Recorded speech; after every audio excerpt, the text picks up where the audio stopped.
Hey! Grade school! I'm on like a new situation here in terms of how I'm streaming this out to you guys. So it's like, kind of feels like driving a new car or something, or like driving a friend's car and you can't find the stick shift and stuff. Hello, everybody. I hope you're great. I hope you can see me and hear me. Let's see if I know how to drive my friend's car. Is that a thing? I think that's a thing. Yeah, welcome everybody. We also just now got the stream switched over from being private into a public one, so I'm going to give everyone a chance to find their way in, but we made a community announcement, and so hopefully you guys will find your way to Grade School Friday. Glad everybody's here and excited for our session as always. My buddy Rafa's here with me. What's going on, Rafa? Hello everyone. Just one thing to notice is it seems like you are using the wrong microphone and your audio is not cool. Okay. Let's see here. Okay. I just changed it. Tell me how I sound now. Do I sound my silky best? Your sound is really good in Zoom, but I have to wait a little bit. Yeah, we gotta wait for we have to wait for the future to arrive. All of you guys are living in the future, and me and Raf are living, what is it, probably 20 seconds in the past. I hope you guys give us a warning if some disaster happens in the future, so we've got 20 seconds to escape. Yeah, it seems like the audio is still a little bit problematic. Okay. Well, let's see here.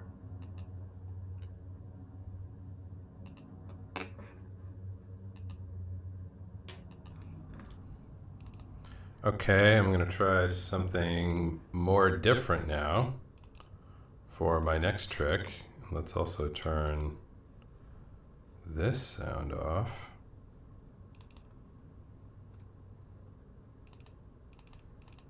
Good, good. Okay. When the future arrives to us, Raf, let me know how I sound now. It seems like the Zoom call is being like, it seems like the Zoom call and also your voice is getting into the stream, like both signals. Oh. Weird. Huh. Well, I'm a little stumped there, guys. I'm not sure how to fix this. Maybe go to your OBS and try to set like your input only to your microphone. Yeah, that's how I've got it set up right now, actually. That's weird. Yeah. All right. Well, if this is still not working, I've done everything I know how to do on my side to make it behave itself. So let's just get confirmation out there. It still hasn't improved, right? It's a little bit better. Okay. But it has a little bit of echo, but at least it's understandable. So that's so weird. Where in the heck is that echo coming from? All right.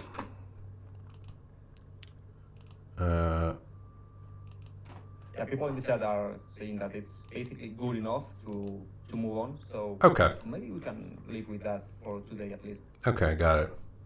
Yeah, looks like that'll be the best we can do. Okay, we'll live with it. It'll be like the early days of grade school. I think in the very first episode where we had like the most horrific echo of all time. Throwback episode to that one.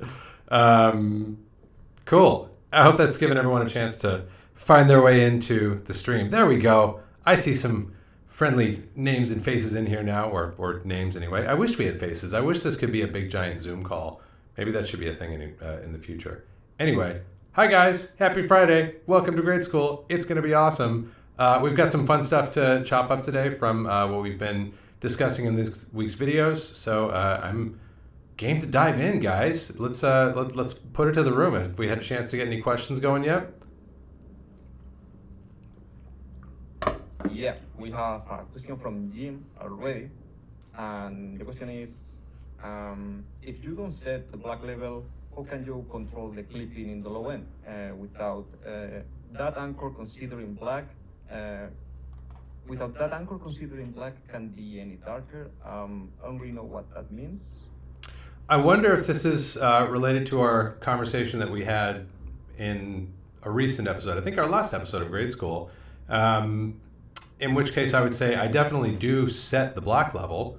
I just do it at a system level, and then I manage that by eye as opposed to treating it as a problem that needs to be solved anew and solved using scopes for every single shot, if that makes sense. So it's definitely important because, as you say, like clipping through the floor, that's not usually a vibe I'm that into.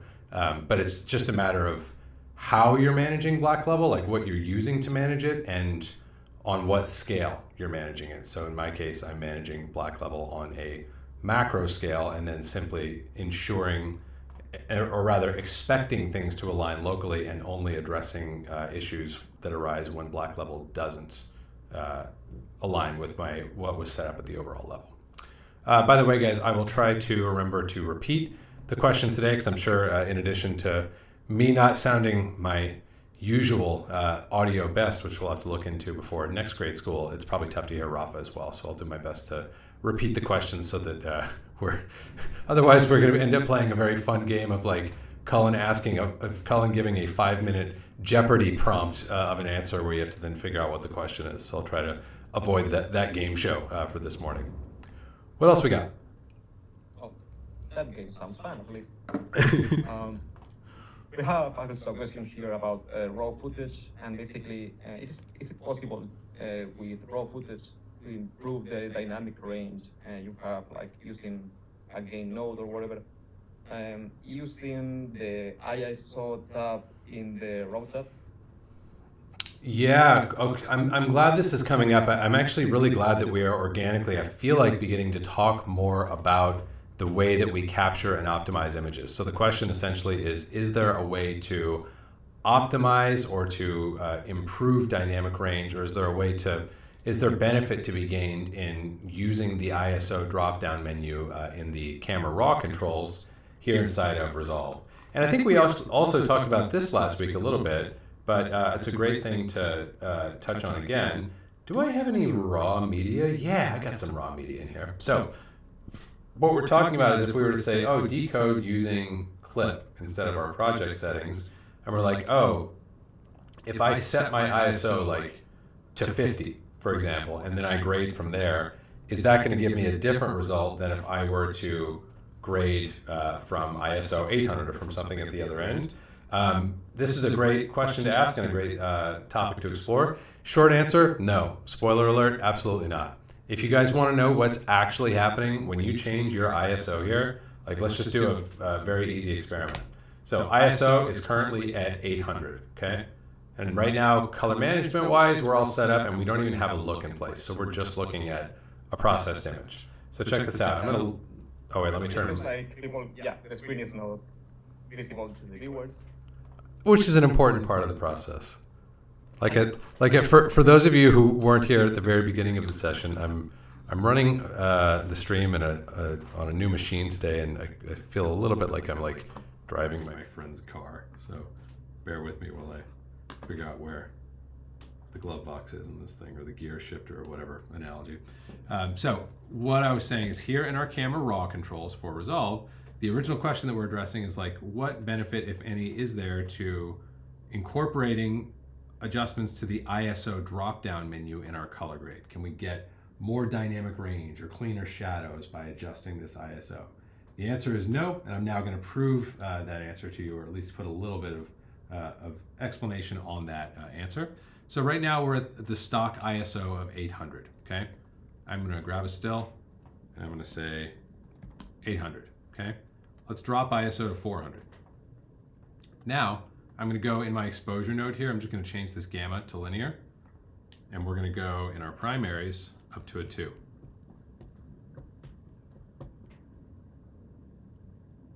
Okay. Now, if we want to make sure that my color management is fully turned on here. This clip should be mapped automatically. Gamma, oh, there we go. Gamma linear. So check this out. I'm going to make sure that I'm wiping full frame. What's the difference between these two images? Check the image, check the scopes. One is with ISO set to 800. One is with ISO set to 400 and then gained up by one even stop of linear gain. No difference whatsoever. ISO is just linear gain on your signal. And it's actually a really important thing to keep in mind because we want to advise our cinematography and production counterparts on this matter. ISO is really the first step of the color grade almost because it is processing of a signal, but the captured signal is just the captured signal. All we are doing with ISO is gaining that signal up or down. So is there an advantage to be had there? No. And really the only place that ISO can help or hurt us at all, whether in post or in production, is in the context that it gives us for our exposure decisions. So ISO actually doesn't directly affect dynamic range at all because all you're doing is altering a signal that's already been captured or that is already hitting the sensor in the case of working on set. All that ISO is going to do, like I'll give you an extreme example. If we have a base ISO of 800 and I am on set, like let's say that this image is being captured on set right now. I'm going to reset everything. I'm looking at this image on set right now, okay? I'm looking at it through my monitor. I've got a stock viewing LUT on it in this hypothetical scenario that we're doing. And I've got my ISO set to like a base or a standard of 800, okay? So what is it going to, how is my exposure going to be impacted? How are my choices? How is the image going to be impacted when I move my ISO around? Well, actually, before we answer that, let's just kick the tires on some other basics. We know that we can change our exposure around by changing the lighting, right? We know we can change our exposure around by opening or shutting the lens, but what's less clear is what is ISO's role in all of that? What is going to happen if we change our ISO? Here's what's going to happen. If I have an image that looks proper at 800 and I go to 1600, what's going to happen to the image? It's going to get brighter, right? That's going to cause me either in my lighting units or on the lens to shut things down, to cause less light to strike the sensor. And in doing so, I will have a weaker, I will have a thinner signal than I did before. So increasing ISO decreases the strength of the signal in the bottom end, which is primarily where we should be concerned for digital imaging. Highlight clipping for me, far less of a problem. If you give me like equally severe highlight clipping versus shadow clipping, I'm going to be a lot more bothered by the shadow clipping or really by hitting the noise floor because we have to look at those shadows. The highlights are going to get rolled in because our display has less dynamic range than our camera does, but we have to look at those shadows and that's where the body of the image lives. So getting off that noise floor is a bigger priority than making sure you get every nuance and texture preserved in the upper end, all things being equal, okay? So what's going to happen if we increase our ISO? Generally speaking, we are actually going to expose a weaker signal because we're going to go, oh, we're actually hitting it with too much light, aren't we? Let's take the light down that we are hitting the sensor with. Now we're hitting the sensor with less light. Generally, we want to hit the sensor with more light. Now, what happens if we do the opposite? What happens if we go from 800 down to 400? So this was our base. This is where the image was looking good, right? What happens if we drop the ISO to 400? We're going to go, ooh, it's a little dark, right? I mean, maybe you look at this and you go, oh, it's perfect. But most of us probably look at that and go, oh, it's a little bit dark, right? We need to hit the sensor with more light. That's the only option we have available to us if we're not going to go back and change the ISO to where it was a moment ago. So we actually need to get more light onto the set, or we need to open up our stop on the lens, either of which are going to cause more light to hit the sensor, which is going to result in a stronger exposure. So that's really the only influence that ISO can have on the quality of our image, whether we're talking about production or post-production, is that in production, it's going to change what we understand about the strength of our signal and where we cause things to expose and the strength of the image that we are going to capture onto that sensor. If we drop the ISO down, we're generally going to hit the sensor with more light, good thing. If we take the ISO up, we're generally going to hit the sensor with less light. generally not as good of a thing because you're going to start to get closer down to your noise floor. So that's really the only place where it can be affected. For us, once we're in post-production, that choice was made. Like the choice was made, that image was captured, and ISO is just linear gain, as we just proved out here in the color corrector. So it's literally no different than going in and adjusting linear gain in a node. So no advantage there, unfortunately. And I wish that the information out there was a little clearer on this, because I was confused about it honestly for years. And camera manufacturers don't always help, by the way, either because they don't know or because they're in the business of saying, but it's dynamic ISO and you can rewrite the dynamic range of your image after it's been captured. That, of course, sounds too good to be true, and indeed is too good to be true. Long answer, hopefully helpful. Let's stick with the clipping topic. Is it okay to basically crash a color channel? Is it okay to crush a color channel? Yeah, absolutely. I mean, my intent with the clipping video that we did this week was really to like do something that I try to do here on the channel for you guys every week, is to give you fewer rules and more helpful principles, but to say like, look, there are no, I always make my crack about the color grading police. There's no one coming to arrest you. If you clip a channel, but you like how it looks, that's cool. If anyone hasn't had the chance to go check out my podcast with Andrea Kleback, the first episode of The Color Code, definitely encourage you to check it out. Awesome conversation and relevant here, because we were talking about some of the grades that she did, or the shots that she graded for the film Mandy, which looks amazing. There's all kinds of clipping and like single channel with like basically the other two channels being dead in that movie, and it's expressive. It works. It is in alignment with the stakeholders' creative intent, so it's fair play. So yeah, short answer there. Can I clip out one or more color channels? Yeah, absolutely. If you're not sure that's what you want to do, you should know how to audition doing something different, and you should feel equally empowered to say, well, I can do this, or I can do that, and then choose what you find to be most creatively advantageous, or what your collaborator finds to be most creatively advantageous. It seems like your microphone actually changed again when you started sharing your screen. That's one thing to notice. Okay. Oh, okay. We're gonna crack this code one of these days, guys. Okay, so there's that guy. All right, I'm learning how to drive my friend's car. I'm gonna beat that analogy to death. Stand by. So that is, one moment.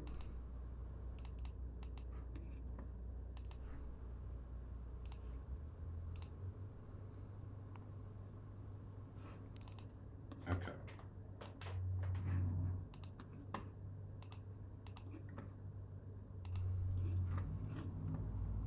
Okay, maybe we like this a little better. We'll let time tell on this one. Hopefully that's at least an improvement, if not perfect. What else you guys want to talk about? We have a question from Sasha, basically about your Voyager LUT Pack, and she's saying that some tests on the grayscale RAM reveal that not all of your lookup tables preserve middle gray in a multi-byte gamut. Is there any reason or any thought about that? If that's the case, that is a mistake, although I would question that, because that was pretty thoroughly validated before we shipped. So you should be seeing 0.336, which is the mid-gray of DaVinci Wide Gamut, or DaVinci Intermediate, I should say. That should be preserved, unless there's a LUT that is explicitly pushing or pulling, which I don't believe there is. Now, you should be seeing 0.336 in and 0.336 out on every single one of those tone foundation and tone modifier. I mean, on all of the LUTs in the Pro Pack as well as the Essentials. And if there's a specific one that you're seeing that in, definitely reach out to the team and let us know, because that's the intent for sure, is to preserve mid-gray. We have people now saying in the chat that the old version of the audio was better than this one. Oh, goodness. Okay. Even another piece to the puzzle here. So let's continue with questions then. Question here about contrast. if I disable the use S curve for contrast, the scopes are no longer reliable as far as clipping goes. Is that correct? If I disable use S curve for contrast, the scopes are no longer reliable for clipping. Am I quoting that right? Yeah. Got it. No, that's not correct. And sorry about this audio, guys. I swear it's telling me that my little blue snowball here that I'm talking through is the one that is active. So let me just try, since it seemed to be better with the camera, let's try this for a minute. So regarding the use S, okay, maybe I'll try it this way. With this setup, one moment.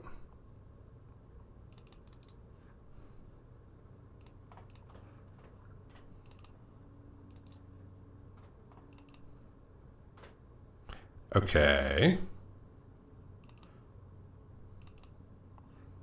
Maybe this is better.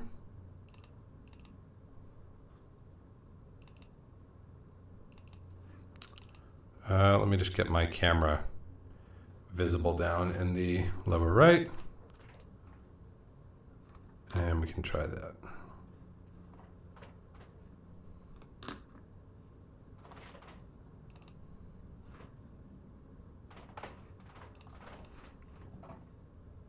Okay, let's try that. So in terms of S-curve for contrast and whether that invalidates what you're seeing in the scopes, no. And I think I know what you're asking, but actually in the context you're asking, if we have our, like let's find a easy example that we can do. Let's use the exposure chart to look at this matter a little bit, or even better, let's just use a handy dandy grayscale ramp.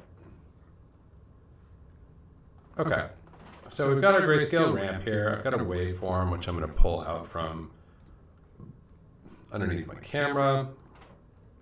And so I think what we're asking is effectively like, all right, so if we've got S-curve for contrast turned off, like so I'm just getting linear contrast, I think what we're saying is like, you're effectively going to get clipping with S-curve for contrast, which by the way is project settings, general options, use S-curve for contrast. When this is turned off, the moment you start adding contrast to any pixels that are already at the edge of the container, you're going to see your clipping like immediately, or you're going to get clipping immediately because those values are going to be driven down below that 0 point effectively. So that's scenario number one, and you will see that even if we're looking at like a histogram or whatever. Like you're going to see that if we're talking about an image, you'll see it go crashing through the floor, like really clearly. You'll see, where now I've got like some contour. You're going to see that I'll just start to hit that, right? Now, if I have use S-curve for contrast turned on, let's look at how this situation changes when I hit save.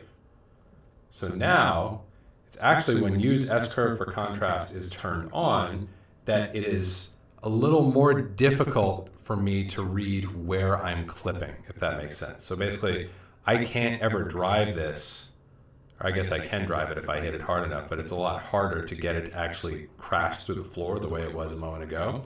So to answer your question, it would be, if anything, the opposite. With it turned on, it's going to be a little bit harder to spot clipping. But I would say in both cases, like this was another theme that I tried to illuminate in this week's video.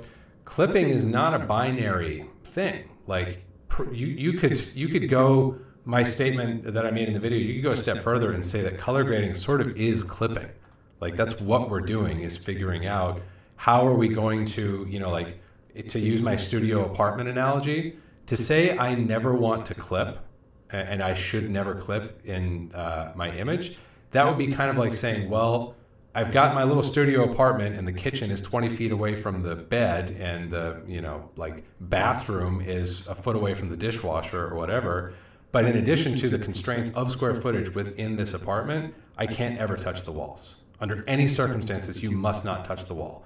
Bed can't touch the wall, TV can't hang on the wall, nothing can touch any wall of this apartment because then you are bumping into the boundary, which is what clipping is, right? That would suck. That would make the Tetris game of moving into a studio apartment a really, really hard game, right? So color grading is all about like, no, we're going to use the space. We're going to touch the walls. We're going to probably touch all of the in the course of a feature film or whatever. We're going to touch zero black. We're going to touch 100% white. We're going to touch full color on pretty much the entire color wheel probably. The question is how gently we approach that wall. I'm going to go like way further on my studio apartment analogy than the analogy is worth. But just for a dumb example, like if I stand in the middle of my studio apartment and I take off at a dead sprint for my wall of that apartment. By the way, through this whole analogy, I have a apartment in mind that I lived in many years ago that had concrete walls. So this analogy is really going to hurt. If in this analogy I go running in a dead sprint for that wall and I crash into it, that's going to hurt. And I probably shouldn't do that, right? But if I gently place my bed so that it's touching the wall, that's fine. So kind of the same thing with image mastering. Like it's okay to touch the boundary. It's okay to touch 1. It's okay to touch 0. You just want to do so gently. And how you do that, that's not really something that the scopes can tell you with that much precision. Like all you can really get a sense for is, in general, am I living within boundary? And also, am I doing anything egregious? Like the scopes will tell you something that you probably don't need them to tell you. Like this, like, yeah, you're slamming through the floor. Well, at that point, I also don't really need the scopes to tell me that because I can see it in the image, But that's really the limitation of the scopes for making big, broad, gross assessments like that. In terms of like, am I actually clipping and can I tell that because I'm using a curved versus a linear form of contrast? That's going to be less the factor than simply what the image looks, feels, tastes like. And that's going to be really up to you to figure out like, okay, whatever edge that I have to the bottom of the top of my signal, how am I feathering up to that edge in a graceful and pleasing way versus like just letting things crash to the top and bottom. So it's kind of a long rambling answer, but that's how I think about clipping. Is it's just about how you approach the boundary, not about treating the boundary like it's red hot lava. You just want to be gentle in the way that you approach it. And in that context, I wouldn't think about any tool particularly invalidating the scopes, but at the same time, I don't necessarily think about the scopes being a terribly high resolution or useful tool for helping me accomplish that task that I just described. At best, they are kind of a gross backstop or a checkpoint for me, as opposed to something I'm like, oh, as long as it looks like that, I know I'm good. Or if it looks like this, I know I'm not good. It's more nuanced than that for me. Another question regarding the black level. Do you use the black offset in the HDR wheels? If so, how do you do it? I don't use the black offset in the HDR wheels. It's something that I have kind of had on my list to play with a little bit more. If memory served, and if serves, I'm just kind of going off the top of my head. Black offset is effectively just going to affect your pivot point of your linear gain, of your exposure adjustment, your like HDR global wheel. So you could effectively like change that around. Like let's just try it out right now. So if we go in here into this shot and we go to our HDR zones and we go in and take our global exposure up like so, the black offset is effectively going to control the counterpoint of that image. So like you can actually see the black offset it's kind of like shaping the bottom end there. And now I'm getting clipping, which I can see in the histogram, but I also don't really need the histogram because I can see it quite clearly up in this business. If I go from like where it was down to here, you can see I'm starting to clump things up down there. So I could definitely see it in theory as like, it's basically turning linear gain, which is photometric exposure, into linear contrast pivot is effectively what's happening with that black offset, which is an interesting idea. But if we go to my playbook of like simplicity beats complexity, I'm not sure I've ever encountered a professional situation where I wanted my linear gain to function more like linear contrast pivot because I feel like there's some sort of missing control there. But it's an interesting premise, and maybe it will come up for me in the future. So that's how I would think about that black offset, I guess. Question about teal and orange. Question, how would you do an extreme push, orange and teal? Yeah, what would be your method if you were asked to do like a very extreme look, something like the old Transformers movie, for example, something like that? Yeah, so that's a cool question. So how would we go about doing like a really extreme teal and orange? You know what I would do at that point is, because it's something that, you know, like if you look at Transformers is a great example. Like the first couple Transformers movies, great examples of like that teal and orange thing kind of turned up to an 11. And I can tell you, with a little bit of like knowledge of the actual players, but mostly just from looking at the images, what we are looking at there, that is a lot of shot level finessing going on there. Like there's going to be things, let's just kind of like sketch this out here real fast. So, you know, if we're looking at this image and maybe we've got some kind of overall look, like from, let's go kind of like Company 3 style with it, since that's we're talking about a Company 3 color grade, and let's just put some sort of film emulation in the stack, okay? So we're going to go 2383, and in my estimation, what you're seeing in like Transformers, it's a lot of stuff that's happening, you know, like you've got a general emulation that's happening in the overall level, but a lot of stuff happening locally. So for this shot, I'm going to like open things up a little bit. I'm going to reduce my contrast pivot. And, you know, really what you're looking at is like something that they pioneered at Company 3, which is getting your split scheme with your lift and your gain, which I'm not the best at by a long shot, but it would be something like this where I would just be using my hands and using my lift and gain to dial that in and push as far in whatever image I'm on currently. I'll kind of like push that. I would push that as far as that image is going to allow me to, if that makes sense. And that's going to change a lot from image A to image B.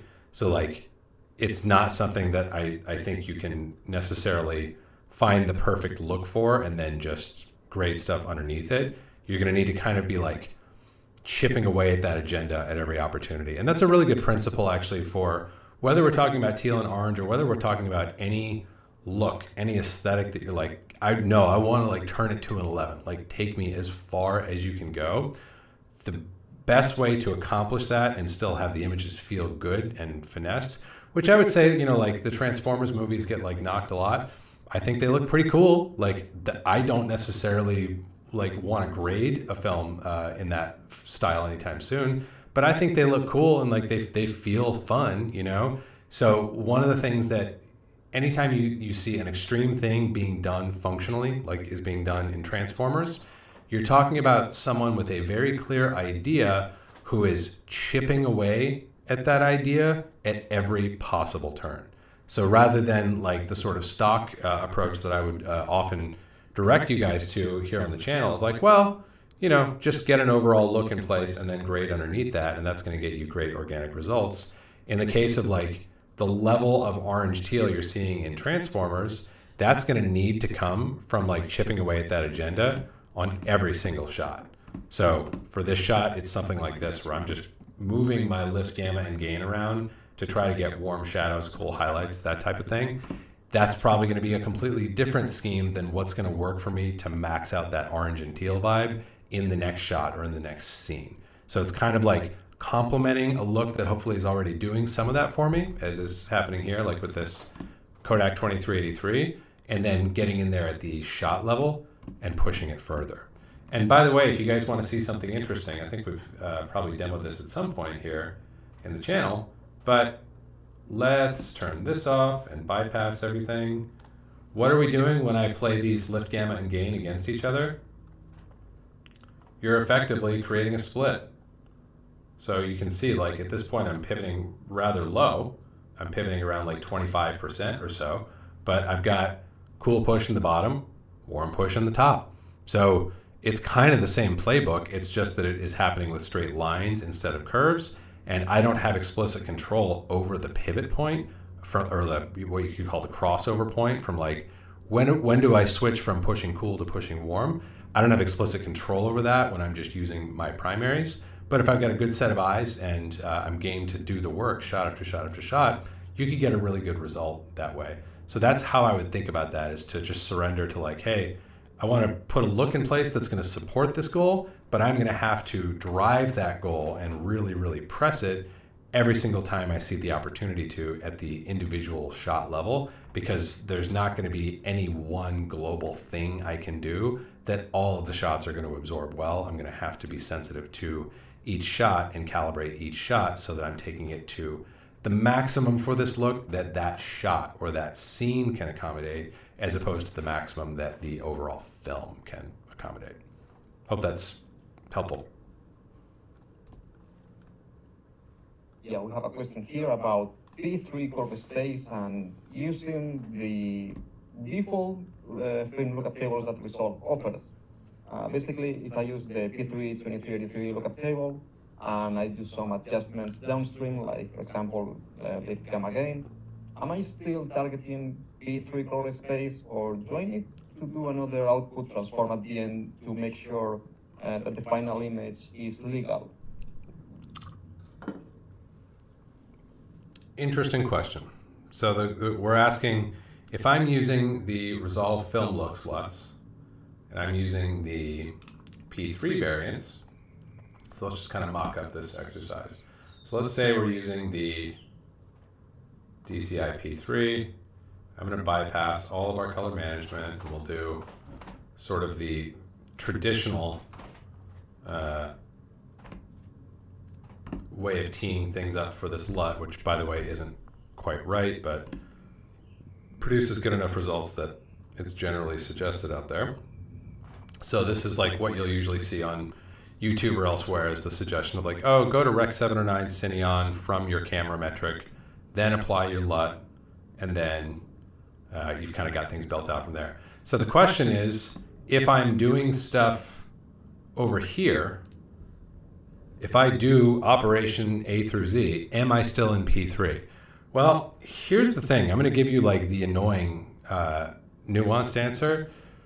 You're in whatever color space you're looking at, if that makes sense. So like, if you are looking at a monitor with P3 primaries, then you're in that color space because you won't be able to see anything outside of that color space.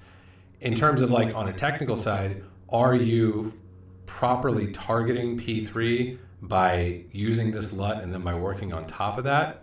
I think that's a stretch. I think you're better off grading upstream of it, and I don't see a reason. Maybe you've got one, but I can't think of a reason for doing your grading downstream. I think you'd be better off grading upstream, because in that situation, like if I make this same adjustment, but I'm still upstream, I'm still prior to that P3 encoding, then I would say with a lot more confidence, yeah, you're in P3. Like you can still break stuff and send like values that are out of gamut or out of dynamic range by like pushing stuff around in a careless way upstream, but you're still fundamentally in P3. Whereas like once you're within P3 here, it's a lot easier at this point to spill out over the corners or spill out over the sides or crash through the walls of the studio apartment, to go back to that analogy.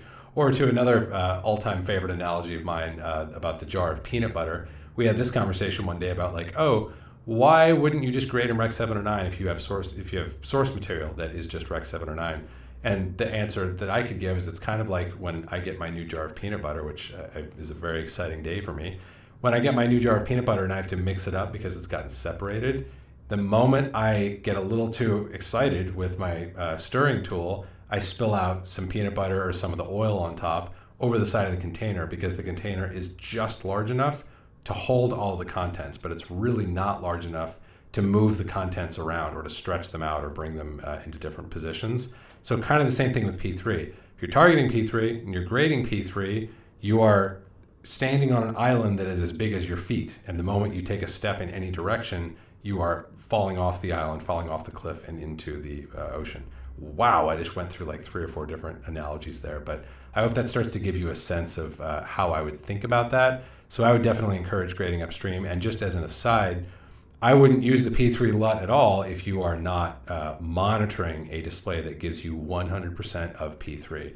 You may well be doing that, but just word of the wise. Make sure it's 100% coverage, not 99%. Remember my favorite saying that 99% coverage of a color space is sort of like saying, I jumped 99% of the Grand Canyon.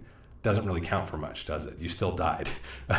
So make sure that you're grading on a monitor that has full P3 coverage, and make sure that your white point is aligned, because remember that this is targeting DCI P3 as opposed to P3 D65. We have an interesting question here about tone and gamut mapping. Do you use them mostly when doing a color space transform, mostly at the end or at the beginning of the pipeline? Or do you use that when you are in your working color space to avoid clipping? Ooh, this is a really cool question. So we're asking about tone and gamut mapping and sort of what role they play in the color grading process, and where and how I sort of deploy them. So here would be my premise. First of all, we could kind of hark back to our theme that I touched on earlier today, that essentially all of color grading is a form of tone and gamut mapping, if you want to look at it through that lens.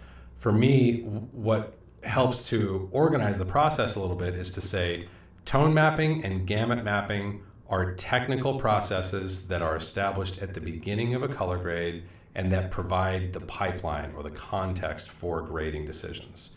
So that's kind of an arbitrary distinction, because if we look at let's once again do our grayscale ramp.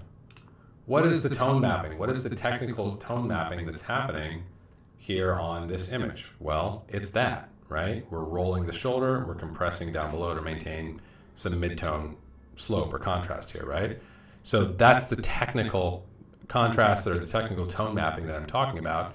So the question naturally arises, well, okay, but if I'm in my grade and I decide that I want to create a soft shoulder up here, what's really the difference? Why can't I call that tone mapping? Isn't that creating a soft, change over the tonality of the image using a curve? That's kind of the same exact thing as we just looked at, right? Yes, it is. However, I find it creatively advantageous to use different terms for those things. So for me, tone mapping and gamut mapping are technical considerations, and I'm more likely to talk about things like creative contrast or a creative contrast curve, or gamut shaping is another one that I'll talk a lot about. That it's not about camera was gamut A and display is gamut B, and I need to move between those gamuts, gamut map, or I need to deal with the fact that gamut A was larger than gamut B, so I need to map those out of bounds values to somewhere sensible for the destination gamut. That, of course, would be the exact definition of gamut mapping in a technical sense. You could sort of say that everything else that we do when we're grading is also kind of in that realm of gamut mapping and tone mapping, but I don't tend to think of it that way. If it's creative in nature, if it's operating within the pipeline, then I'm typically going to use those other terms to describe it. Although I will say the one kind of caveat that I'll throw out, if we look at, this shot, this is something I can't say I do this often, because I do have other methods that I prefer to what I'm about to show you. But something that I have done in the past and that does work is if I look at this image and I'm color managed right now, and the color management is fine. The color management's not making a mistake or misbehaving. However, I would like to see my highlights compressed more than what I'm getting in this image. And I would like to do that on a pretty technical basis. You can use a filter that is got the complete wrong name here in Resolve, called gamut mapping. It's actually not a gamut mapper at all. It is a tone mapper. But if I go to Gamma and I select DaVinci Intermediate and I go to luminance mapping, I can now, within my DaVinci Intermediate container, rein in those highlights if I want to. Now you'll observe really fast that the ranges are decidedly nonlinear, so you'll need to go quite low before you start to actually see a difference. But this is an example of something that I will do. I'm like, all right, I'm just on this shot, tucking in my peak luminance using this gamut mapping open effects, which again is the exact wrong name. It's not gamut mapping, it is tone mapping. But that would be kind of my one exception that I'll use there. The only other one that I'll mention would be doing some gamut compression in the midst of a project. I actually, in a recent video, demoed this for you guys, and we're going to be releasing this freebie super soon. This gamut compress freebie, which is really just an adaptation of the gamut compression scheme that's made available to us within ACES. The only difference is we can now select DaVinci Wide Gamut Intermediate in my version here. This is like a very technical gamut mapper that is designed to do kind of the same thing on a technical basis of mapping things in bounds. So if I look at like one of these images, maybe we'll see something get mapped by it. Yeah, so you can see that that's sort of being pulled in now by the gamut mapper. So that would be another example of using technical gamut mapping or technical tone mapping within a grade on a sort of as needed per shot basis. But in general, I'm just going to I'm thinking about it creatively, I'm grading it creatively. If I want the peak highlights to be rolled in, even if that is fundamentally a variation on like the tone mapping that we looked at over here, I'm going to tend to think more about it on a creative basis and use different terms to describe it, just because the demand and the application and the context is different. I don't care if it's correct. I don't care what, if we go back to where we were here, I don't care what this number is. I just care what this image does. As opposed to in my overall color management, I do care what these numbers are because they need to align with the numbers that are correct for my camera and for my display. Also, one thing to note about basically these gamut compressions and all the stuff is that if you do something in linear, even if you are in DaVinci Wide Gamut, sometimes you'll need to turn that on when you are still in DaVinci Wide Gamut, because you sometimes like cross the border, especially at some neon lighting using RGB mixers or something like that. Yes. So it's important to note. Yeah, great point. So you need to, it's easy to throw things out of gamut or to get clipping, to go back to that theme for today. It's very easy to throw things out of bounds when you are operating in linear, as much fun as it can be to work in linear. Question about your coloring tools. Why were those discontinued? Do you use them? Do you still use it? Do you still use those tools, or have you adopted a better tool set? Oh, that's a fun question. So why was Colloid discontinued? So here's the real reason. I've sort of like, as a developer, as a creative color scientist, I've ended up with two sort of lanes that I drive in. On one side, I have my private clients who pay me well to develop tools that are like tailored to their exact wants and needs. So they'll come to me and say, hey, I want a tool that does this, that has these knobs, that feels like that lets me get this look. And we'll collaborate together to build them something really cool. And of course, they pay me for my time, and we have a lot of fun building those tools together. So that's in the private space. Other than in the private space, and that can be for clients, and that's also like, I am kind of my biggest client in that sense. Like I develop a ton of tools like that for Cullen Kelly Color and I would bill myself high if I would ever pay the bill. But that's sort of like the client-facing side of like, or the private development side of the way that I do creative color science. If you are not hiring me to do that, really the reason why I discontinued Colloid is somewhere sort of in the middle of like, all right, we've got Cullen, billing out hourly to develop bespoke solutions for individuals or facilities on one side. On the other side, we've got Cullen's LUT packs, which are like way cheaper than that, even though they're on maybe the more expensive end of the cost of a LUT pack. So we've got those sort of two ends of it. What I felt like was like, okay, Colloid is somewhere in the middle, and it's quite a bit more costly than something like Voyager, the LUT pack, for example, but it's not actually like, by the time we were getting into Voyager and the Elements LUT pack that preceded it, I was like, man, I wouldn't buy Colloid if I were me. Like, it's cool and it can do things above and beyond what you can do with Voyager, but not enough above and beyond to be worth the additional expense. So for me, like, as a user of all of these things, if I'm not using a tool that I've like had developed for myself or developed for myself, I'm going to be using Voyager. Like, I use Voyager all the time when I'm color grading. So that's kind of my logic there, is like, I want to make sure that anything that I'm offering a product on has like an incredibly good value prop. So if you call me up and you're like, hey, Cullen, let's collaborate. I want you to build something for me. I'm going to give you something absolutely amazing for your money. But if we're not doing that, then really the best value prop, if we're going to do something else, is going to be something like Voyager, which like does so much of what you can do with Colloid, especially because it's all modular now. So that's kind of some of the thought process there. We got time for maybe one or two more. Let's go back to the clipping topic. And let's say you have a shot with a sunset, and let's say about 15% of the shot is clipped. Would you simply add a little bit of color into the shot to smooth basically the transition out, or would you rather do something else? In that case, what would you do? Yeah, this is a cool question. So what would we do with like a clipped out sky if you had like sort of a moderate level of clipping, like nothing horrible, but something that you need to contend with for sure?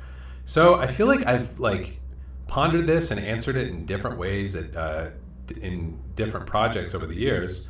But as soon as my hard drive catches its breath, we'll be looking at shot number 19 here, which I think is going to be a pretty good example. So let's get this thing input mapped properly into, from some kind of 709 starting point maybe. I'm actually going to do this like so. We'll kind of hark back to our grading Rec 709 episode that we did. I'm just going to add into a group called 709. And I've set my input color space to DaVinci Wide Gamut Intermediate, so same as timeline, don't do anything essentially is the instruction there. And I'm now just going to manually say, Rec 709, maybe Gamut 2.2 to start, and just map this thusly so that I've got a little bit more control over this image than I do just by selecting a particular input mapping. And then let's just make sure that we've got our color management all back to normal here, which it appears that we do. So, like something like that is our foundation. Let's even try opening this up a little bit more, see if we can't get a little bit more info out of there. Yeah, we'll go with Rec 709A. By the way, I'm going through a highly scientific process of finding a gamma input that produces the best looking result, so no hard science going on in there. And to be honest with you, this feels really weird. I feel like I'm doing something dumb here. Oh, maybe that's part of my issue. There we go. That's definitely better. And I'm also going to set my max input to make sure that I'm getting all of our sky in there. So, we're somewhere in the zone now. So I'm going to open things up. And, basically, like, I'm not labeling my nodes right now, but I'm just working through and doing my offset, my contrast, my pivot, my normal things like that. We'll go in and we'll do some balance. Like so. And I'm just doing this all with primaries, with offset, contrast, pivot, all that good stuff. I'm going to reach for something that I don't always do, but you guys know well here on the channel. We're just going to do some HSV set. So we'll do HSV color space, turn off channels 1 and 2, and then we will add some gamma in here just to get a little more color. So that's like starting to kind of be a thing in terms of the color grade. And if we look at the sky, like, I guess it's not technically blown out, but, like, let's say it was. Let's say we had something like this. So the first question would be like, is there something in there to recover? It sounds like in this question, there's not necessarily anything in there to recover. So here's the way that I think about this. For me, the thing that I can always do, this sounds dumb, but like something I can always do, even if I let's say that this highlight is clipped and that I can't actually get it back, even though we know that it's kind of round up there and I could if I wanted to. But even if it were, Something I can always do is I can keep the image from hitting the ceiling up here. That's generally going to be a good thing when you've got a clipped highlight, is to at least bring in that wall a little bit off of the ceiling. So that can be a helpful principle there. I feel like we talked about this maybe in our Black Magic. No, in our overexposure video, we talked about this as well. Like in that one, we had two really good examples of just burned up highlights that are not recoverable. That I wish I had those handy, but I don't. So in those cases, the two things that I'm going to think about next would be a grad, which I think you suggested. So like, let's say, again, for the sake of argument, this is clipped.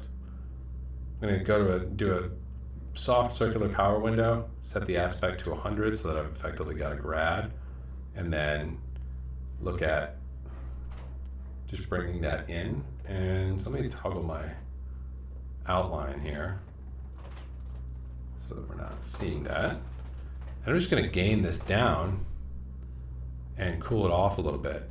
Biggest trick here is not to overplay the hand. Like, you're just trying to get a little bit of a sense of something in there, but not go crazy with it. Something else you can do with this maneuver is use a qualifier. And I'm just going to go to my qualifier, do a luminance only thing, go to highlight mode here, and just take her out of the bargain, because I don't need to tame her in. So I'm just going to do a low sweep, something like that, and then do plenty of softness. So now she's being left out of the deal effectively, and we're just kind of like adding some shape up there.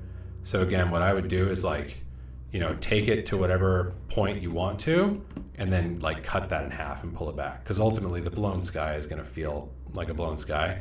So you don't want to go nuts with it, but you can kind of find a sweet spot that helps you get a little bit of a sense of something going on up there in that region. So it's generally a variation on this that I am like doing when I've got a blown out highlight or a blown out sky that I want to kind of pull back in. It's something out of this playbook of like, all right, manage that peak highlight, even if it's a clipped highlight. Don't let it be a clipped highlight that's hitting 100%. And then do a grad where you're either introducing just a little bit of tonal gradation or variation, and then also do like maybe a little bit of a cool push, so it feels like you've got some horizon or some color variation in there as well. And a nice soft grad, mixing in a qualifier if you want or need to flag it off of your subject, and then taking this whole thing and like, you know, even right now, probably what I would do is just go to my key output gain and take it to like 65%. Something like that is netting you a lot better than where you were before, and while it's not totally solving the problem, it's a huge plus over where we were at before. So I would think about it in like along those lines, essentially. Oh goodness, it's 5 minutes after. We started a little bit late, so I guess my internal clock is a little off. Thank you guys for being here. Thanks for bearing with me with my technical snafus today. We'll try to get these zipped up for next week so we don't have to worry about my stupid microphone and all this other technology that's misbehaving on us. But really glad we got to have this session this morning and cover these subjects in some more detail. I hope you guys have an awesome Friday and an awesome weekend, and I will see you next week here in YouTube land. And thanks to Rafa for co-hosting with me. Take care, everybody.